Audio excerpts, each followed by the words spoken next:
આત્મા છે એ આપણું સાચું સ્વરૂપ છે. એનું કોઈ નામ નથી, કોઈ રૂપ નથી, કોઈ વજન નથી, કોઈ આકાર નથી, કોઈ સુગંધ નથી. એ હું છું, હું છું, હું છું. તો મન છે ને ગાયબ થઈ જશે. હવે તમને પ્રશ્ન એ થાય કે મન ગાયબ થઈ ગયું, કેવલ આત્મા જ આમાં રહ્યો, શરીર અને આત્મા, આત્મા જ રહ્યો, આત્મા જ રહ્યો, તો શું એને વિચારો ન આવે? શું એને સંકલ્પ ન થાય?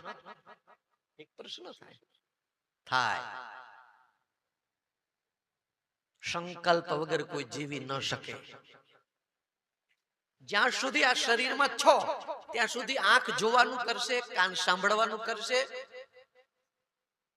જીભ સ્વાદ અને બોલવાનું કરશે, સંકલ્પ થશે. પણ બરાબર સાંભળજો, ફરક એટલો પડી જાય, જન્મા જન્માંતરના સંસ્કારો જે મનમાં હતા ને, અનેક ખોડિયાઓ લેતા આવ્યા છીએ, એટલે ઈ સંસ્કારો હતા એ ભૂસાઈ ગયા. એટલે હંમેશા સારા વિચારો, સારા કર્મો થાય. અશુભ સંકલ્પો જતા રહે. એ મન કરતું હતું અશુભ સંકલ્પ, કારણ કે પોતે અશુભ હતું. એક સમય આપણો એવો હોય કે આપણે મનના ગુલામ બની જઈએ, એ આપણો માલિક બની ગયો. આપણને ખબર છે આ ન જોવાય, આ ન સંભળાય, આ ન બોલાય, આ ન કરાય, છતાં આપણે આ બધું કરીએ. શું કામ? કે આપણે કમજોર છીએ, એટલે મનના ગુલામ છે.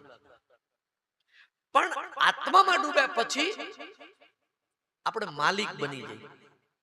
જે જોવું છે તે આપણા હાથમાં છે. અને જોયા પછી પણ મન અંદરના તરંગો બદલાય નહીં.